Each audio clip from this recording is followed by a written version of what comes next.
non più tra i farfalloni amoroso, notte giorno di torno girano, delle belle turbando al riposo, Narcisetto a tuo giro d'amor, delle belle turbando al riposo, Narcisetto a tuo giro d'amor. Welcome college football fans to another weekly installment of Your Team Sucks Donkey Balls with Dr. Balls.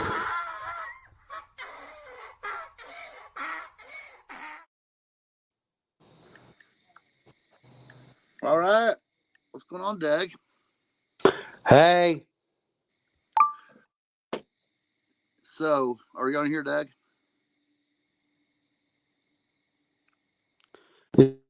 You? Say what? Is it just me and you? The show may not have started yet. I'm waiting on Doug.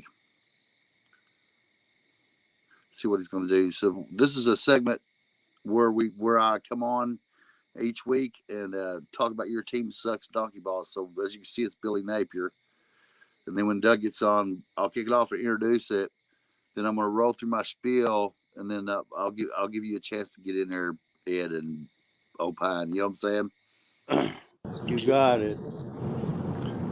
And then we do this segment every week. We try to keep it short, but Landon ain't gonna be on till 9:20, so you might help us fill it out. That's why I threw it at Nick and Sean today. You know what I'm saying? So I don't know where Doug's at. But he's on because he's got us going. Because I don't see Avatar. What's up, Doug?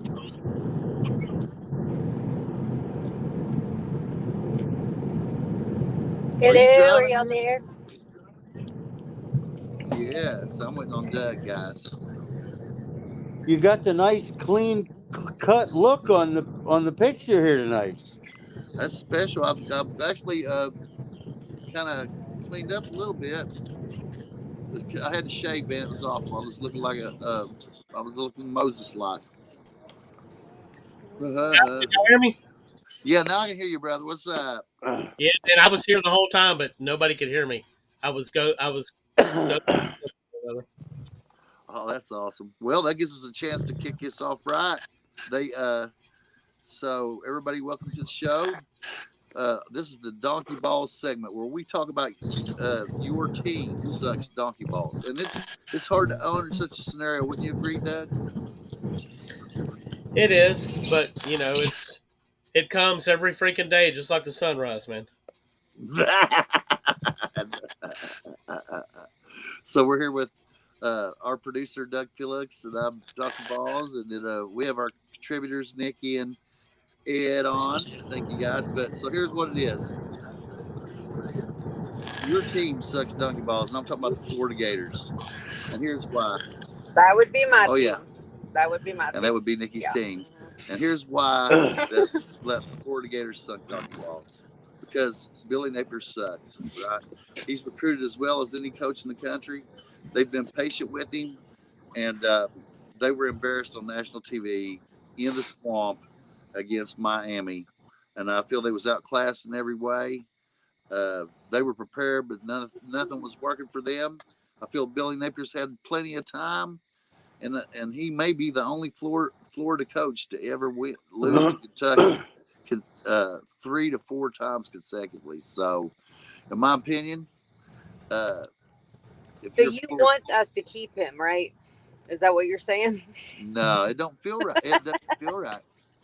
It doesn't feel right for Florida to lose to Kentucky year in and year out. It feels like Florida should be a dominant team in the SEC. What do you think, Doug? I totally agree, and I think that Landon nailed it. Florida's a great program, and we're a little too far in at this point to still be dealing with the same shit that Napier's dealing with. And, I mean, this is not a disrespect to you, Nikki. You're a fan of a great program, but y'all need a coach. No, we do, and it's not that. Okay, so I can handle a lot of things. I can handle a bad performance week 1. A lot of teams go through that. My main issue right now is I can't handle not just what I've seen on the field, but what is happening off the field. He has lost complete control of this program. Yeah, Yeah. I agree with that. I mean, and Well, you put Florida against Miami, and I mean that's a big rivalry. It really is. Even though they haven't played every year and they've had some battles, I mean that's part of the rivalry. Rivalry, actually, the fact that they stopped playing because the It, hatred was so fucking intense. it well, was, and you know, we beat Miami just the year before last, 2 years ago, and we weren't the best team out there. Miami wasn't the best, but they weren't the worst. But when you walk into that situation, when you're playing someone that you hate with a passion, you do not play the way we play.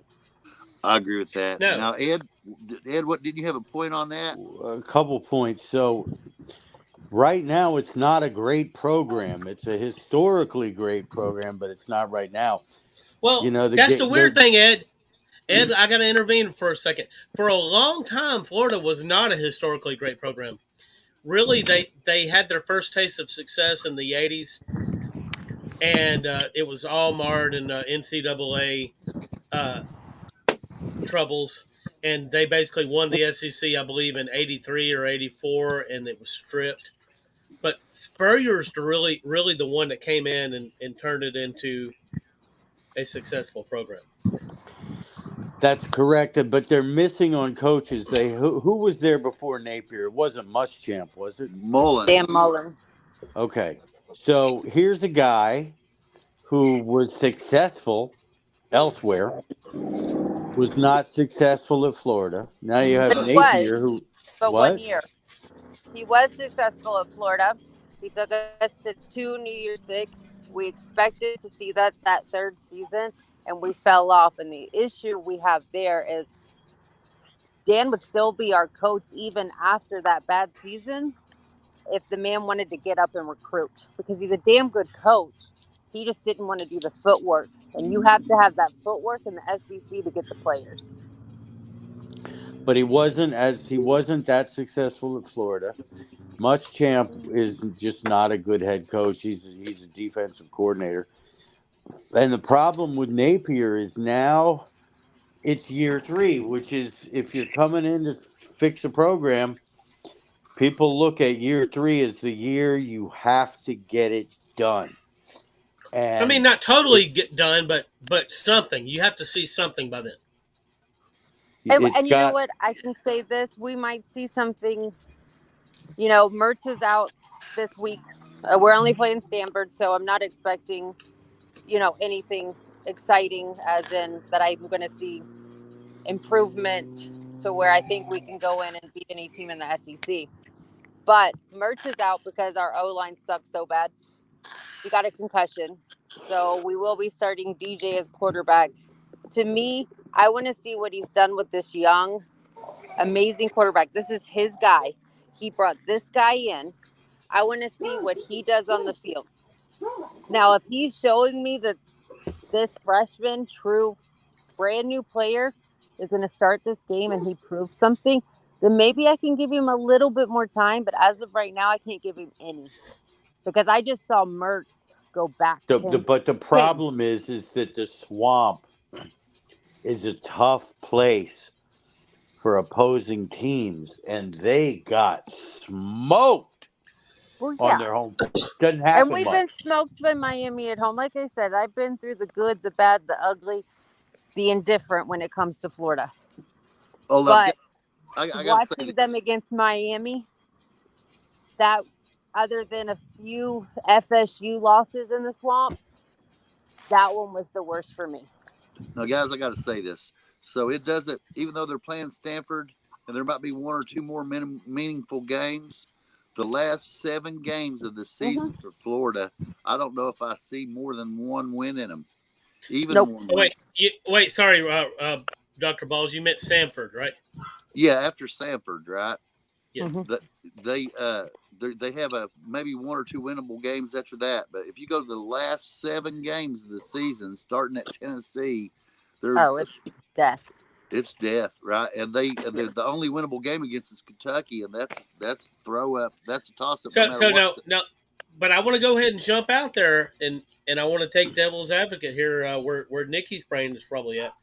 Mhm. Now, these are terrible looking games on paper, but what if they win one? Or two. What if they win one of these games that they're not supposed to win? I did my research after last night's game with FSU just to see what everyone's stats look like in the first game that we play. And we honestly, on paper, we weren't as bad as we looked. Okay. We looked like complete dog shit. But on paper, we didn't look as bad. Now, I'm going to give my team faith, and I'm hoping the players, because right now I don't even have faith in them because of their attitudes. But I'm going to give them a little bit of faith and say, maybe this first game, let's work out the damn kinks, and maybe it'll put some fire underneath them. Because I see that happening, honestly, with like Clemson, what they went through with Georgia, these other teams' first game getting blown out, getting embarrassed. Maybe this is what they needed to put some fuel, and we might be able to possibly pull out some games. There's a couple of problems. So, number one, you really got to hope this QB who's starting this week is good, because Graham Mertz, he wasn't that good at the last place he was at. He's okay. And the second thing is, even with the schedule, is 5-7 or 6-6 going to be enough to save Napier? I don't think Napier makes it through the season either way, because of he's lost control of the program. Most know my hate for Urban Meyer. We're in the same situation. The Bull Gators have already come together. They've already had a meeting. They were going to give him 2 more seasons to prove himself, and they're already wanting him gone because of the off-the-field issues. Who would you replace him with? On the field. There's a guy you need to go get who said he was done with coaching for health reasons and stuck his toe back into the water last year. Who's that? Bob Stoops. Stoops played for Stoops coached under Spurrier. Stoops loves Florida. I do know that, but I don't want him. I want a young gun. I want someone that can recruit on the level of what these players are looking for. I don't want someone that's old school, that wasn't there when the portal was around, wasn't there with NIL, wasn't there. I want these new guys that are fighting for their players, so their players fight for them. Stoops is not Swinney stubborn, though. Stoops ain't going nowhere. Is Don Shula still alive? No. I was going to call Jimmy Johnson. Okay, let's scratch him off the list then. Shit. No, I'll be honest with the Bull Gators. Our boosters already putting out the word, and they're doing it for a reason. They don't want to be stuck. If they're going to have to put in the money that they're going to have to put in, they're getting who they want, and they're not going to be the last stuck. So what's the buyout on Napier? It's not bad. It's like 20-some thousand, I think. 23. 20 million. A million. Sorry, not thousand. Million. Yeah, it's not 20,000. I was like, man, Florida cut a sweet deal there. Yeah, we should have. But it's not as bad as we're still paying off like our last 3 buyouts, so his is nothing. But if we want that coach, these boosters better be standing up and paying top dollar to get the right guy in there. Florida is known, you can recruit there if you are a recruiter. You can bring in the players because not only do you're in Florida, because who wouldn't want to go play in the state of Florida, but you have legacies that are still on campus, and it brings in some pretty good fillers. We have legacies right now that are their kids won't even come look at Florida because of what's happening. We need to get back to the true blue of what Florida football is about. And we're still picking up the pieces because of Urban. And it was bad. So, Doug, it's almost time for Landon to join us and have his well-deserved rant. It is, but he's not here. He's not here yet. So, yeah. So we can keep talking until Landon pops in. We can keep talking Billy Napier and Florida's next head coach. How's that? Oh yeah, I'm with that. And the reason is with Billy Napier, it's unlikely that character fuck ups is going to be what runs him out there, because the only way they can get out of the buyout would be for him to be fired for cause. I don't think he's going to be fired for cause.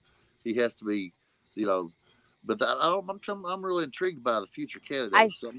I'm looking at who's out there now. I think they have him already on cause because of the off-field issues. He's lost control of the program, and it's in his contract, which it's in every coach that we hire's contract because of what we went through with Urban. That is one of their main issues. We're not going through this again.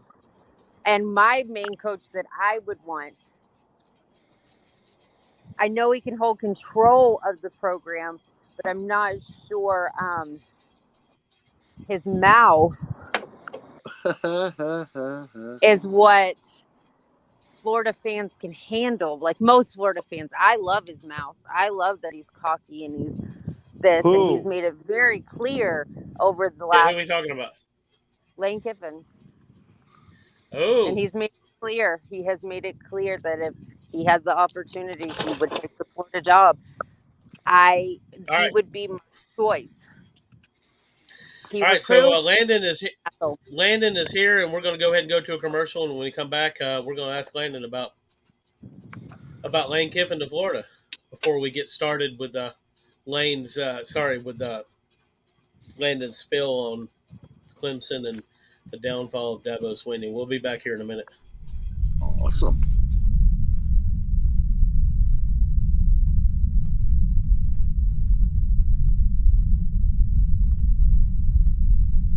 Find us on the web at smecology.42web.io. There you can find our latest episode, or you can support the podcast by following our affiliate links at the top of the page. You can even buy some awesome Smacking Off merchandise. Again, that is smecology.42web.io.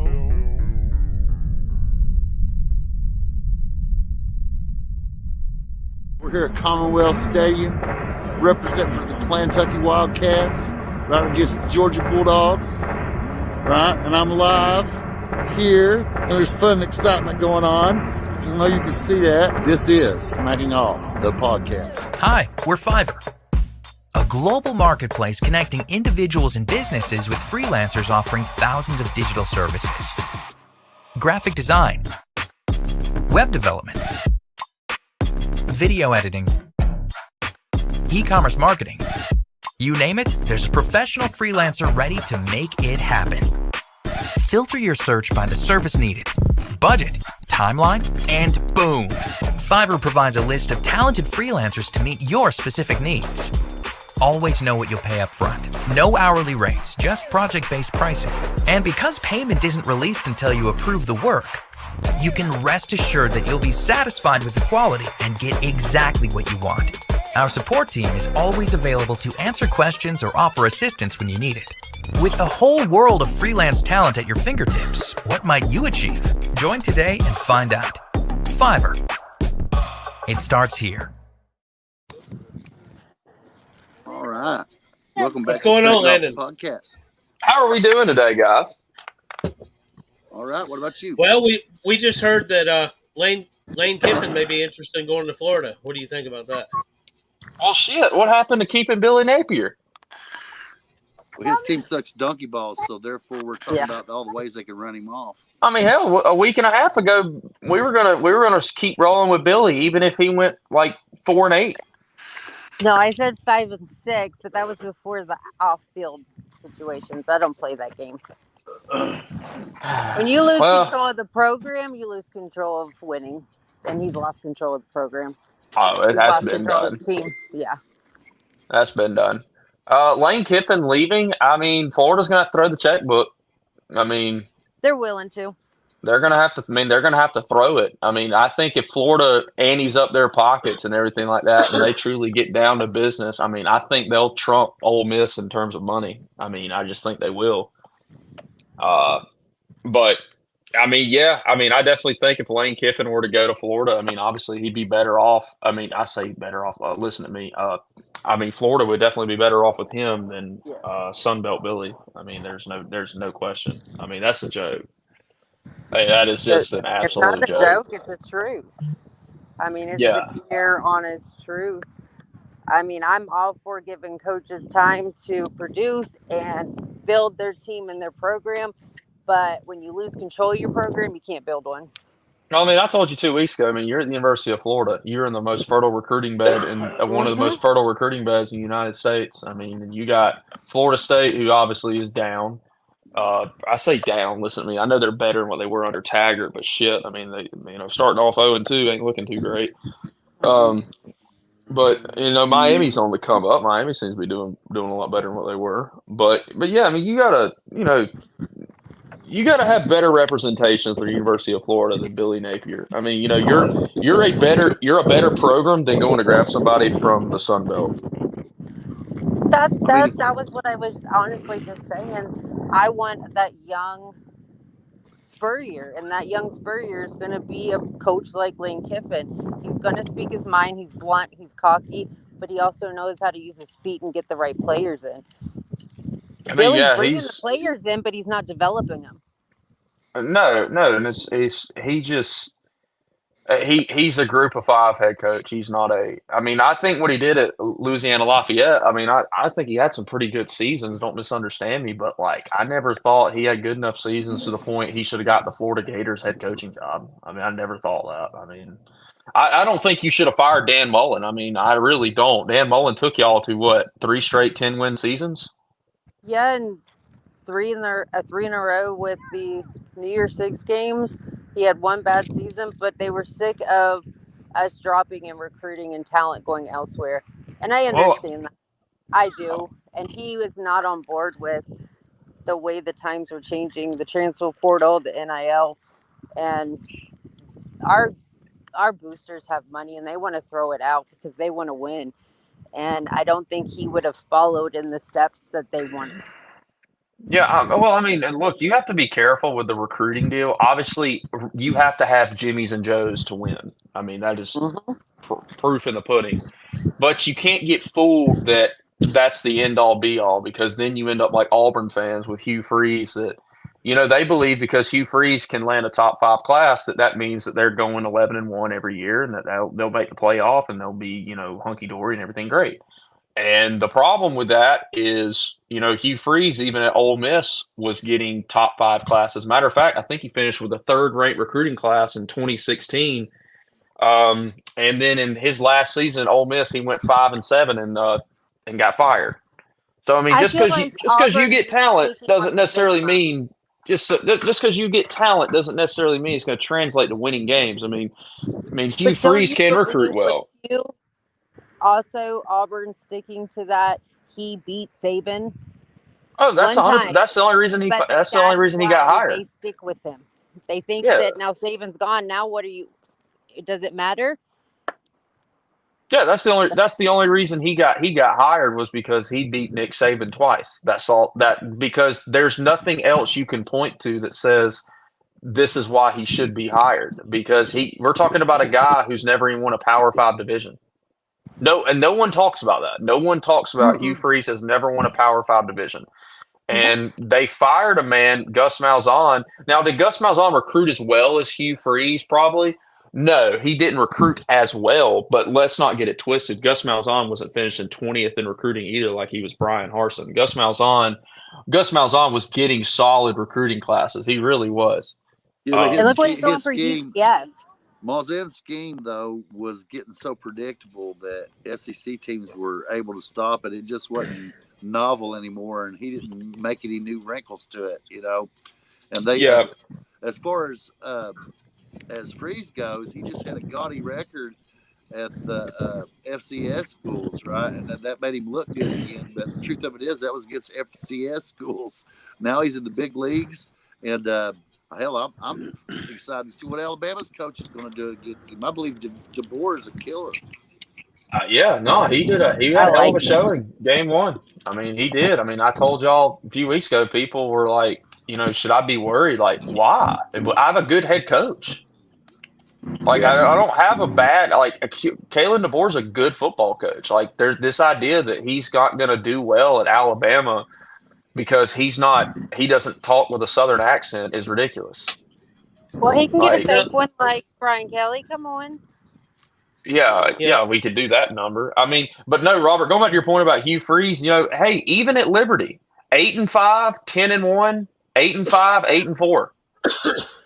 Yeah. Like this idea that he went to Liberty and he rattled off like 4 straight 10+ win seasons and was making the New Year's Six bowls and stuff like that. Last time I checked, Liberty was in the New Year's Six bowl last year against Oregon, weren't they? And Hugh Freeze wasn't there. Yeah, that's true. So again, what did he do there that someone else can't do? Liberty's projected right now to make the college football playoff this year. They have a new head coach. The only thing he has is that he beat Saban. I know. So that's what I'm telling you, Nikki, is like, you can't, sometimes recruiting is great. Like it is. It really is a good indication, and you need to recruit, but you also got to coach and be a consistent coach. You can't go out and beat Alabama, but then forget about beating Arkansas. They're all just as important games.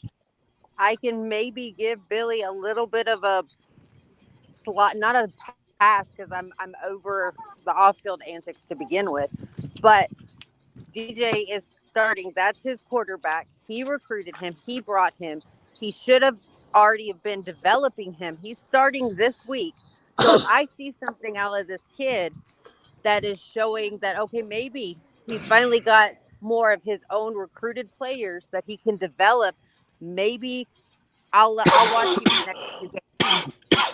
Other than that, I can't give a pass because Mertz went back compared to how he played last season. He has gone backwards. And I know our offensive line was horrible, but still, he did not look like the same quarterback. So I have an issue with that. What are you trying to change in him? So, Landon, the reason that we haven't had Clemson on donkey balls yet is they have more opportunities to suck, right? So that we can see. So last week we had FSU. Well, obviously they proved that they've fallen off, and we were prophetic about that in the donkey ball segment. This week we had Florida, we're done, but now we do have to talk about Swinney though, because you know why? Because there's 4 teams in the entire college football playoff structure that had no transfer portal additions, right? And 3 of them are service counties. Can you tell me what the 4th team that didn't get a transfer portal guy was? It would be the Clemson Disciples. Yeah. It would be the Clemson Disciples. The same thing I reiterated and told people. Y'all know me. Y'all have seen me in posts in all the groups. I have died on the hill that Clemson was going to get the doors blown off them by Georgia. And no Clemson fan, not a single one said, you know what, you're right. I think that's exactly going to happen. And look, I get it. It's your team. You support them. You want to, I understand that. I really and truly do. Like if someone tried to tell me right now that Georgia's going to blow the doors off Alabama in 2 to 3 weeks, I'd tell you you're a fucking idiot. I mean, I would. But I'm not going to tell you that because I'm an Alabama fan. I'm going to tell you that just because I look at history and I look at the talent we have on the field, and it's going to be a good game, and that game could go either way. I mean, that is what it is.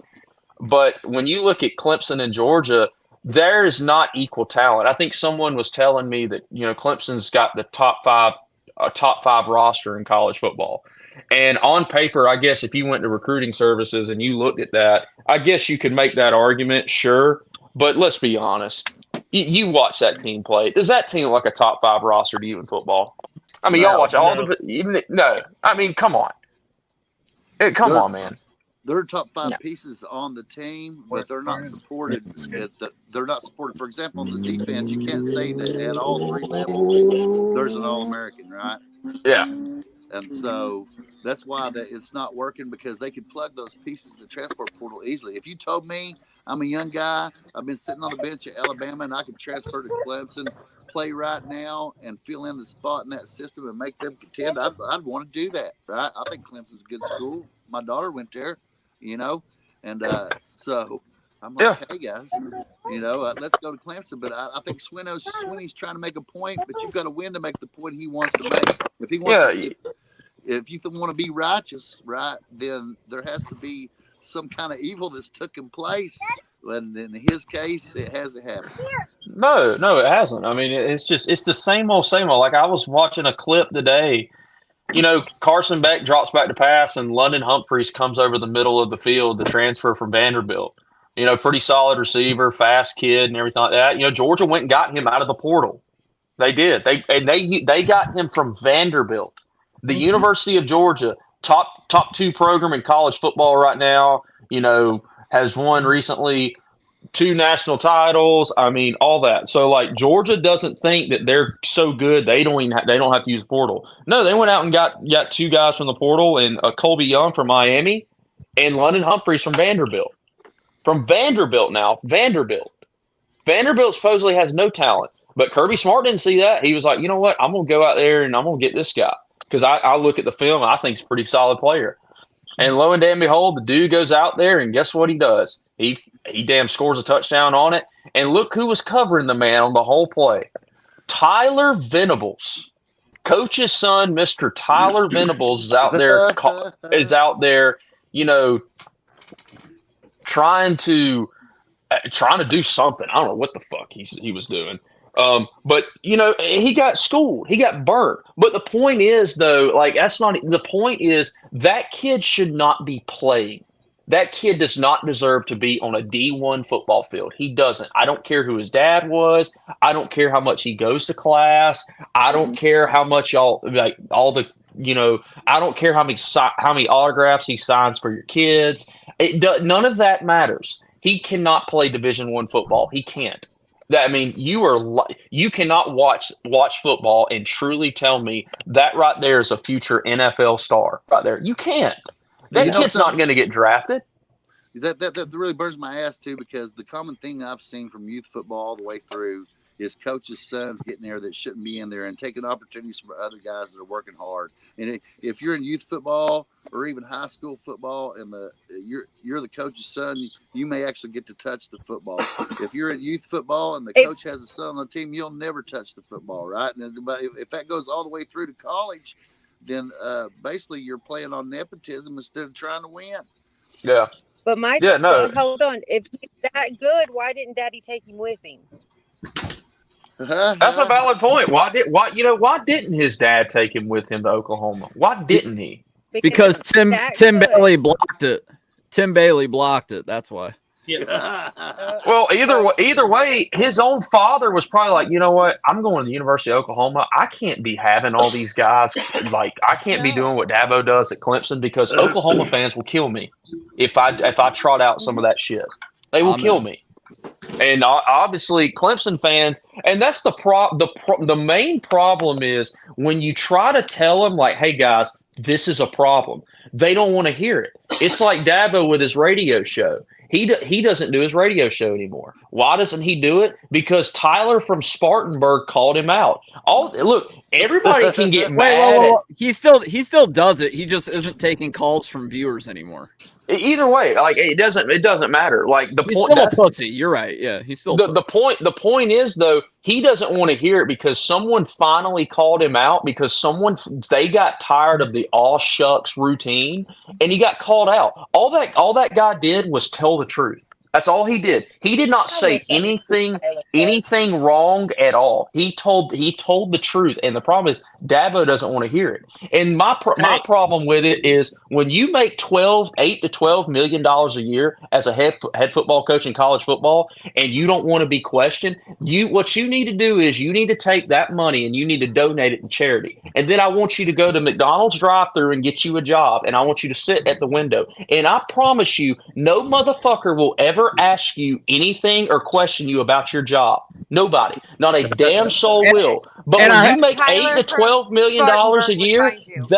that is what happens. You are held accountable. I promise you, if Kalen DeBoer goes out this year and he goes 9-3, if y'all don't think Alabama fans are gonna be like, "Hey, bro, what the fuck's going on?" You are fooling yourself. You are absolutely fooling yourself. Okay. So DJU will be at that McDonald's to serve your needs soon. He probably will. He probably will. Let me just go ahead and say Landon, that Dane Kelly totally disagrees with you on Tyler from Spartanburg. Of course. I wish I knew Tyler. Dane is a big fan of Tyler. The problem. Doug, that is the problem.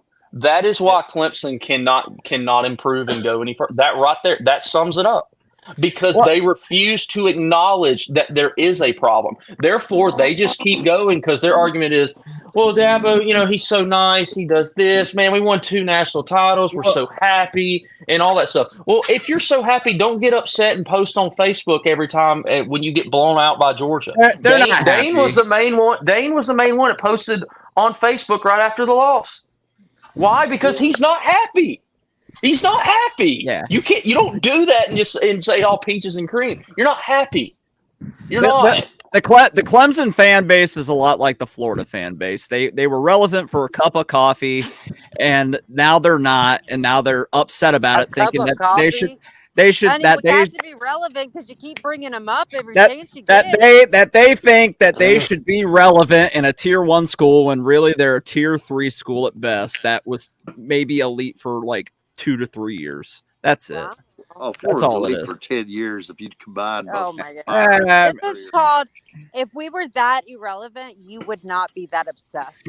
You brought up Florida just a little bit ago. I wasn't able to chime in on it Because when we you were did. talking about Florida, but we're not talking about Florida right now. Well, I made a very valid comparison. Just like the last 3 times. I made It's a very not valid you're telling comparison. Me a program's not anything, when your team hasn't even fucking beat them. Your team has not beat that team. That's very true. And I'll give you one of those wins, but the other one, you beat the worst Ohio State team in history. Who cares? Guess what? Who cares? You got beat. We didn't beat Clemson at one point either until we did. So I mean, But get good, so maybe we can play you again. I don't know. Anyway, listen, we all know that Dabo Swinney is a piece of shit, and honestly, he is in this position because he ranked Ohio State number 11 back in 2020. He dug his own grave, and just like what happened with Miami back in 2002, Clemson is now suffering the same exact fate. You don't fuck with Ohio State enough to get to that point, and then all of a sudden you get beat by them, and then you become irrelevant. This is the Ohio State curse. So here's the important question, guys. The truth of Clemson is that they were relevant for a short time in the 80s. They fell off into a mediocre team. Then Swinney had some success, and now they're falling off again. Can Clemson reclaim the success they had 10 years ago? Because Dabo Swinney refuses to change. And imagine being Garrett Riley, being at TCU and calling like the year of your life, and then you get a call from Dabo Swinney like, "Hey, come coach with me at Clemson," and you go, "Oh my God, Clemson." 2-time national champion just like a few years ago. This is great. And then you get told the second you get there, "Hey, you're not running your offense, you're running my offense." Oh, well, we know what that offense looks like without Trevor Lawrence or Deshaun Watson. It sucks. It's fucking terrible. I know everybody's wanting to throw blame on Garrett Riley, and I'm like, wait a minute, whoa, hold on. Did y'all not watch the Clemson offense in 21 and 22 when he wasn't there and Brandon Streeter was there? Did y'all not watch that? Garrett Riley is collecting same thing. He's collecting a paycheck for getting to do nothing, really. Yeah, I mean, it's the same offense. When you watch Clemson in 21 and 22, they don't stretch the field anymore. They don't try to go deep. It's dink and dunk. It's vanilla as hell. You got white dudes at receiver playing out there who have no business. I mean, dude, all I heard all offseason was Bryant Wesco, TJ Moore for Clemson. That's all I heard. Next Justin Ross team. That's all I heard. I don't think they played a down against Georgia, and we got Cole Turner out here at receiver trying to go against 5-star cornerbacks for Georgia, and Clemson fans are like, God damn, he can't get open. No shit, he can't get open. He's not any good. He doesn't deserve to be. He doesn't deserve to be a starter on that team because he's not a good football player. I don't care how good of a person he is. I don't care how many times he goes to class. I don't care how much he comes up and hugs your kids in the walk line when before the game. I do not give a flying fuck about that. This is about the skill on the field. That kid cannot play. He can't. He cannot play D1 football. He is a walk-on, and by the way, just because he's a walk-on does not mean he's Hunter Renfrow. Please quit with that example that every white walk-on receiver is the next Hunter Renfrow. They're not. Congratulations, you found a diamond in the rough. That is awesome. We've all had a walk-on or two on our team in years that they happen to be better than what they were portrayed. But it is so damn rare. It is so rare. So quit. Can you imagine how probably good Cade Klubnik could be if Garrett Riley was calling that offense? I mean, he made Max Johnson or whatever the fuck his name was. What the fuck was that kid's name? Redhead, ginger? Yeah. TCU? Yeah, Max Duggan. Duggan, that's what it was. Doug, can you imagine, Cade Klubnik would actually have a chance to have some success if Garrett Riley was gone. I mean, maybe, but that TCU team, obviously you had Quentin Johnson at receiver. You had a lot of pieces that Clemson just refuses to have. Dabo's offense worked when it did because he had two quarterbacks that were worth a damn. I think Cade Klubnik has some ability to be worth a damn, but you're right. He doesn't have the supporting cast around him that's good enough. We're not seeing the Clemson receivers like we have in the past. You know what I'm saying? No, you're not. Because and to be fair, they do try to recruit them. I'm not like TJ Moore was a 5-star receiver. Bryant Wesco was a high-rated 4-star guy, and all that stuff. I'm goes back to NIL. I'm not saying they don't try to recruit them or anything like that, but the problem is, their lack of using the portal. Like, for example, obviously Cade Klubnik is ruined. He's too far gone at this point. You can't do anything with him. Same with the ukulele. They're done. It's over. Klubnik needs to transfer to somewhere. But even if he transferred, his confidence and everything like that mentally, he's fucked. There's nothing you can do. I think the point is DJU. The point is, though, in the portal this year, what if Clemson would have said, you know what, I want Cam Ward, that from Washington State that went to Miami. What if they did that? No. Oh, no, they're not going to do that. You know why? Because I guess he didn't wake up when he was 3 years old and say, go Tigers and Dabo, let me lick your asshole. So, therefore, they don't recruit him. Imagine Clemson right now with Cam Ward at quarterback. Receiver. Who was the highly rated receiver that went from A&M went to Oregon? Evan Stewart, 5-star guy. Yeah. Did y'all mean to tell me are you really going to sit here and tell me Cole Turner's better than Evan Stewart? Really? Come on, man. Wake up. Wake up. Julian Fleming from Ohio State went to Penn State. You mean to tell me you want Cole Turner starting over that guy? Come on, dude. He has a higher chance. Come on, man. Julian Fleming has a higher chance of being a successful receiver at Clemson than he does keeping his hair at this point. Yeah, the point being is, and they still argue. I've had people tell me, well, why are y'all being mean to Dabo? Dabo does this and that. Why are y'all being mean to him? Why are we being mean to him? Because he gets on every time you stick a microphone in front of his face, he shits down his leg. He gets on there and he just dribbles down his leg every time. He doesn't just shut the fuck up. Mike Norvell's receiving a bunch of flack right now. Yes, everybody's giving Mike Norvell a bunch of shit for the product he's put out there at Florida State. So it's not like these other coaches are exempt. But when you get in front of a camera and all you talk about is the Bible and that it's okay to lose. Did anyone hear Dabo before the Georgia game? Quote unquote, it's not about the scoreboard today. It's about how you play. Bro, that is a speech a parent would give to a 4-year-old T-ball team. Yeah, he's a loser. Come on. You cannot be a fan of Clemson and say, you know what? I'm happy he said that. That was a really good thing he said. He's right. You are lying to yourself, man. Either that or you have no competitive bone in your entire body. Like, it's one of those two things. Either you just enjoy it. Here's something I need to tell the Clemson fan base, and I need you all to listen. Okay, 8-4 for you guys should be just the benchmark from now on. If you can go 8-4, that's a successful season for you. Because Dabo's not going to change anything. He's not going to adapt. We all know this. And the board members at Clemson should just be thankful they got 2 and let 8-4, maybe 9-3 be the standard from now on. Maybe you'll get lucky and win the ACC here and there, but you're not going to get a coach better than Dabo, and Dabo's not going to change to adapt to the time. So you're just going to have to settle with what you get. You're not a tier 1 school. You never have been. You were elite for, a cup of coffee. Good for you. At this point, just settle with what you got. Be happy about it. Now, if it gets to under 500 somehow, then okay, maybe hit the panic button. But if you guys, they're like Nebraska, they'll get to a point now where they're like, oh, 9-3 sucks. We got to fire Dabo. And then they'll fire Dabo and they'll find another coach who will suck complete ass, and then they'll never recover again. So, but Alex, the thing is, they could have been a tier 1 school. They could have, but the problem is his refusal to adapt is what set them back to a tier 2 or 3. That's what they can't understand.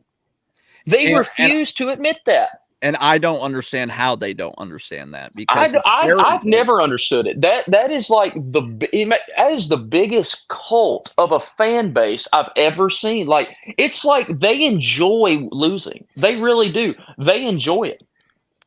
They honestly do. They can't, like, this week they play App State. By the way, App State plus 17.5. Y'all take that, because hell, why not? I believe why it. Wouldn't you take that? App State is. We saw what App State. What wasn't it last year? App State played A&M and beat them. Yeah, I mean, why would you not take them? What do they have to fear? Phil Maffa up the gut? Is that it? Is that what they have to fear? They're like North Dakota State. They're a team that you got to take seriously. I think App State can beat them for sure. So here's my question. Here's my question, fellas. How does this Clemson Dabo marriage play out? I mean, does Dabo finally bow out? Clemson's not going to fire him. I don't feel it. Yeah, I don't either. I agree. And like I said, they should just let it ride as long as it needs to ride. He's going to end up being like the Joe Paterno of Clemson, and he should be. He's earned that. But I mean, Clemson fans have to tailor their expectations, and they got to realize that the sun has set.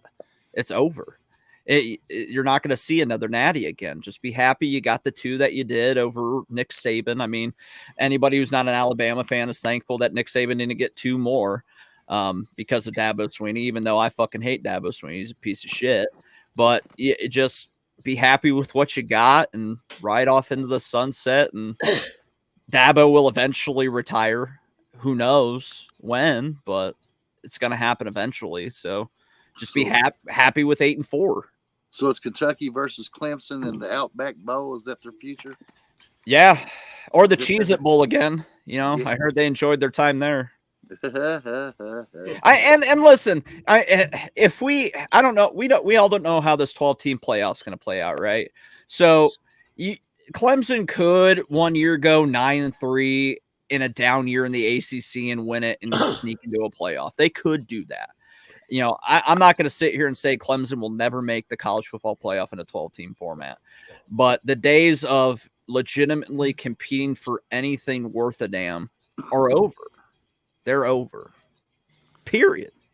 There you go. It's gone. There's like, unless Dabo talks to Jesus tonight and Jesus goes, hey, you fucking retard, how about you fucking get in this NIL shit and this transfer portal shit and maybe, adapt. And then all of a sudden he wakes up, tells everybody at Clemson, hey, so about this NIL and this transfer portal thing, I think I like that. Jesus told me to like that. I like that a lot. Let's go do that thing. And then they start getting transfers and using NIL, and all of a sudden they become relevant again. But we all know that's not going to happen. So he's just going to keep making TikTok videos going hickory dickory dock and all this other bullshit that he does.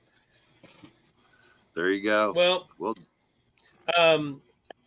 so what was I going to say here? Landon, I want to personally thank you for being just so vocal over the years about how shitty Clemson is. Let me stop you. Landon's gone. Oh, he's gone? He left? He just left and didn't say nothing? He bailed. No, he said something. He said something in the chat. He said, "Fuck all you motherfuckers, especially Alex Bryan." Well, but anyway, we got a lot of great Ohio State games coming, and you don't do your podcast on Friday night, so we're gonna be hitting you up a lot. Yeah, I'm always down. You know me. Right. We got our show tomorrow, so we got a lot to talk about this week. I hope you show. All right, well, I'll be there listening. All right, later, y'all. All right, so fuck all y'all guys. Thanks a lot. Appreciate everybody. Smacking off the podcast. Fuck your city, because sports authorities. Thank you for supporting Smacking Off the Podcast. Make sure to stream in every Friday at 9 p.m. Eastern Time for an all-new live cast.